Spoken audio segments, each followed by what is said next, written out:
Welcome to the UK Travel Planning Podcast. Your host is the founder of the UK Travel Planning website, Tracy Collins.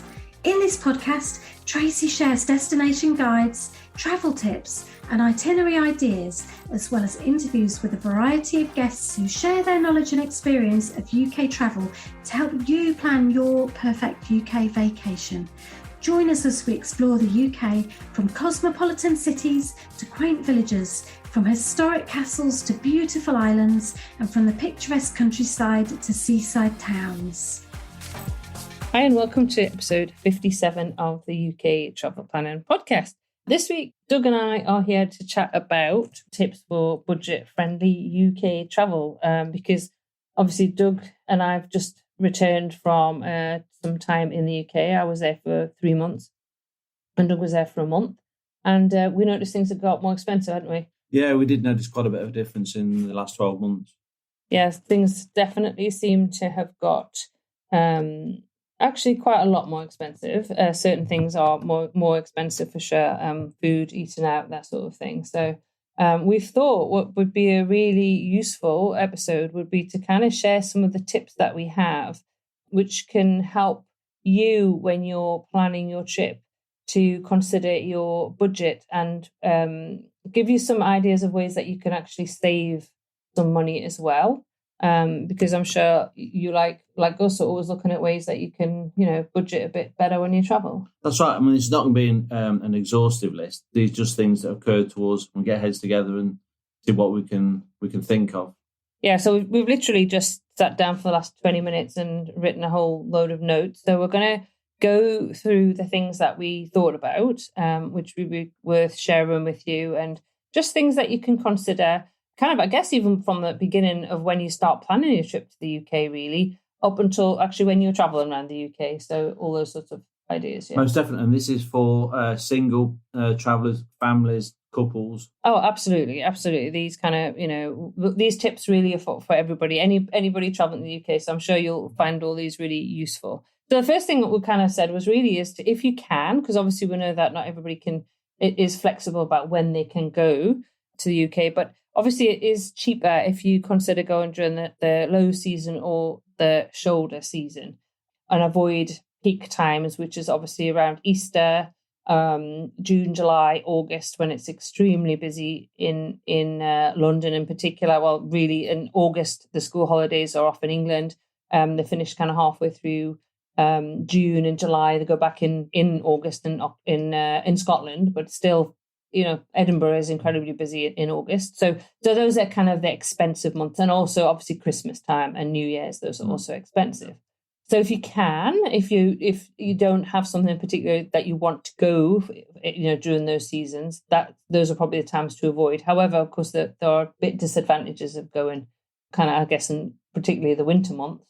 You've got shorter days. The daylight hours are much shorter. Yeah, and obviously things, some places are closed as well. So you might find some of the attractions that you want to visit may actually be, not open, and you have to do consideration.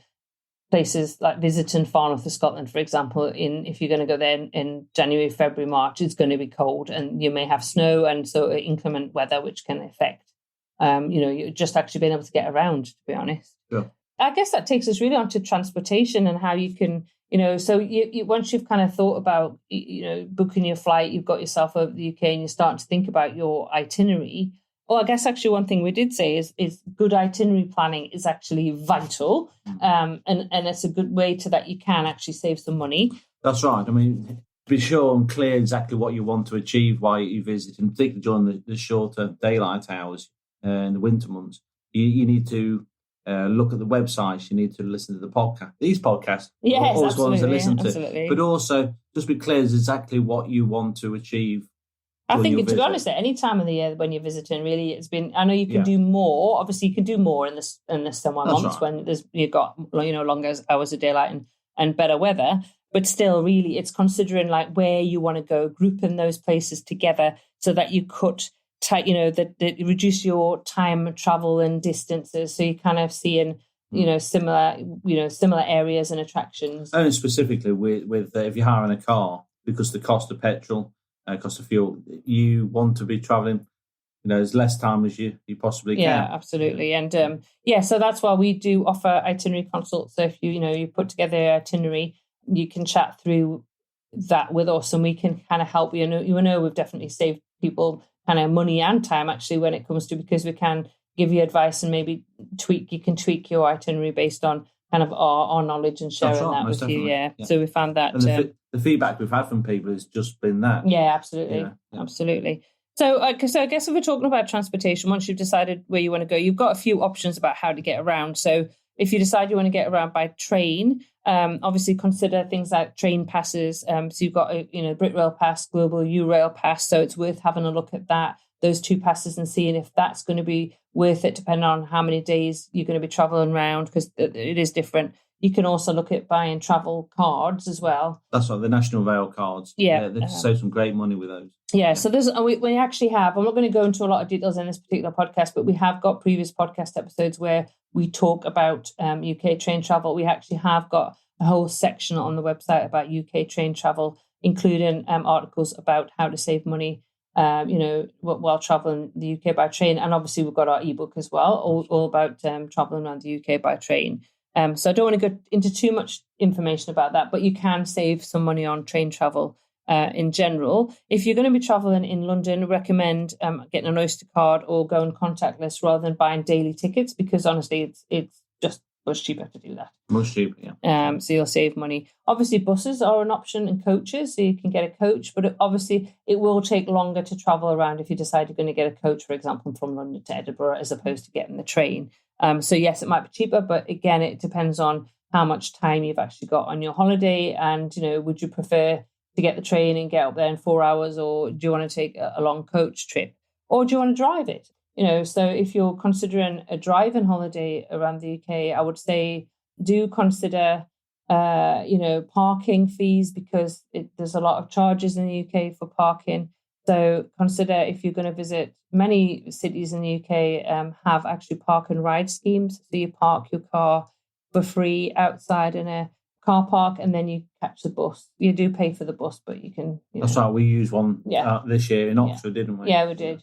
So then we paid for the bus ticket to get into Oxford and then back out again. Did we pay for parking for that? I can't remember now. Paid for parking, and then included the cost of the shuttle bus as well. Oh, right. Okay. So that's cheaper and just easier than driving to the city centre, where you're going to struggle to find parking, and it could be extremely expensive.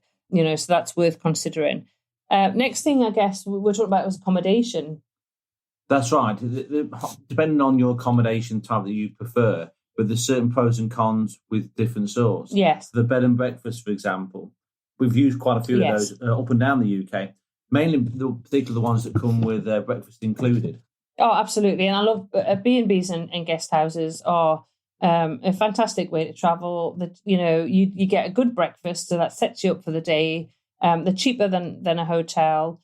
Obviously, it depends on your own travel style and your budget, whether you prefer kind of an Airbnb, VRBO type style accommodation, or if you prefer to go into a hotel. Or, we do recommend, to be honest, because they're our personal favourites, is to do the guest houses and B&Bs. And, we will put some kind of luxury stays in there as well, stay in the odd castle or whatever. But it is amazing you meet so many people. It's a great way to find out about the local area as well. Just going to say, the local knowledge. They're also usually very, very good guides to the budget places to eat and the local places where people go to eat. Sometimes off the beaten track, off the main streets, and these are places that are good value for money. And the people who run these B&Bs and guest houses, they will know where they are. Absolutely. So that's a really good point. I just want to also mention about, I will be doing a podcast at a later date about kind of where to stay in London. But one tip I do want to say about London, and I know it's very tempting to go for cheaper accommodation that's a bit further out in London and travel in. But you've got to remember that most of the main attractions in London are kind of in the centre. Therefore, do you really want to spend your day travelling in and out via tube, and paying that additional extra amount than actually staying in nearer the attractions? I mean, personally, that's something that I prefer to stay as far as I can, close to the centre of London. So it can be a false economy. You've got to kind of work it out. How much time are you going to be spending traveling in and out? How much is it going to cost you? And again, if you've only got a limited time that you're visiting for, is that really how you want to spend your vacation time, really, on transport? Again, just talking about, London and the UK in general, really, as well, is that there are some really good chain hotels. So again, that you can, if you're traveling by car as well, things like places like Premier Inn, Travelodge are excellent possible, accommodation options that you can find if you're driving around.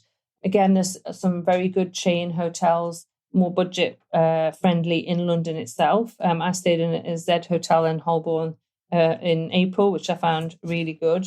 And obviously, it's they're a really good option that you can choose if you want, when it comes to accommodation. But again, I'd think it depends on your kind of travel style and what you want to do in terms of accommodation. So I think that's covered that. So what about things like travel, so passes, so for attractions and tours and things like that. So again, there are some good passes available. So you've got things like the London Pass, you've got the Merlin Big City Saver, you've got the Go City Explorer passes, you've got York Pass, there's a city pass for Edinburgh.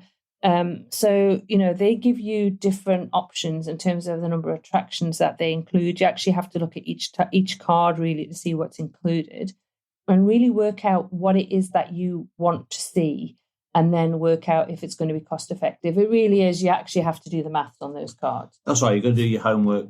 This is best done before you travel. Absolutely. Yeah. Work it out. If it's worth it, then definitely look at those passes. And we have got articles on the London passes and the different passes available, and also in our different travel guides, the different areas around the UK, we do mention if there are passes. And again, we have links to those so you can purchase if that's something that you feel will work for you.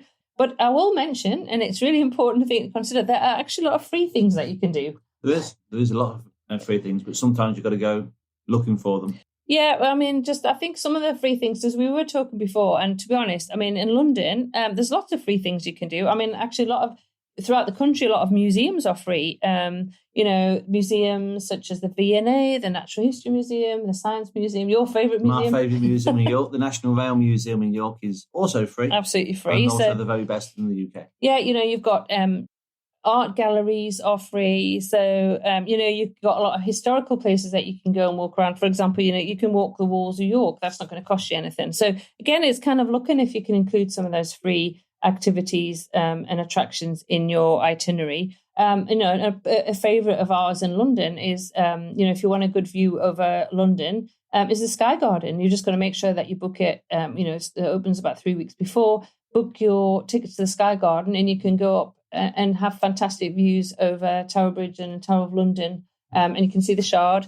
And it doesn't cost you anything. You just have to make sure that you get your tickets. And obviously there are lots of attractions as well. You can walk past in London that don't cost you anything. You can walk past Big Ben and Westminster Abbey, and you can go and see the changing of the guard. So those things aren't going to cost you anything. Right. Have a walk around Notting Hill, which I did, just admire all the beautiful pastel coloured houses, beautiful. And not to mention all the markets. Absolutely, the markets, the gardens, the parks. There's lots and lots of things you can do for free. I will just mention as well, actually, some of the passes that you can get through English Heritage, Historical Scotland, National Trust. So you can buy annual passes. The National Trust does have a visitor pass as well, but it's actually worth checking in your own country if you can buy a National Trust pass that you can then use when you visit the UK, because there's a reciprocal agreement. So that's worth it. I know for us, we actually bought Historical Scotland. Yeah, we had the annual pass. So it meant this last year for the first year we have half price. That's right, with English Heritage and Cadw. Yes, in Wales. That's the Welsh.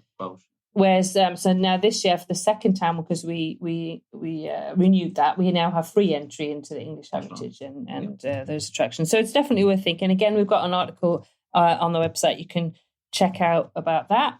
The last thing I guess I want to talk about, which is a good way to save money, is food and drink, because obviously that can add up. Because obviously you need to eat when you're on holiday. You need to eat all the time, basically. So we've found good ways to save money are things like meal deals. Yeah, the meal deals are fantastic. And again, even within your own budget, there's more budget versions of the meal deals, yes, cheaper to the more expensive. Yes, depending on whichever supermarket you go to. So you can go to, you can find Marks and Spencer's is my particular favourite. That's a bit more expensive. But you can go to, there's Sainsbury's, there's Tesco's, there's all the different supermarkets do meal deals. And you'll find for a meal deal, you get, a sandwich or a salad, a packet of crisps or a piece of fruit, a piece of chocolate, whatever, and a drink. So they can be anything from £3.50, £4 up to £8. So they're great for lunch. Obviously, if you're in a B&B and you had a breakfast, you might only want a late lunch later on in the day. Now, if you are staying in self-catering accommodation, you'll find that places like Tesco, Marks and Spencer's actually do like an evening meal deal. So you can get pizza, salad, and a dessert, and they could be, for example, about £12, £14. So you can get 2 mains and a side or something like that. So that's a really good way to budget, again, if you're self-catering. Yeah, and there's usually quite a good variety with those as well. Yeah, excellent. For all dietary requirements. Yes, absolutely, definitely. And I did take some photos when I was back of the different examples, which I did share in our Facebook group. So, pop over and join the Facebook group and you'll be able to have a look at the different meal deals that are on offer. Another way to save money is to go to some of the chain restaurants. So Wetherspoons pubs in particular is very well known.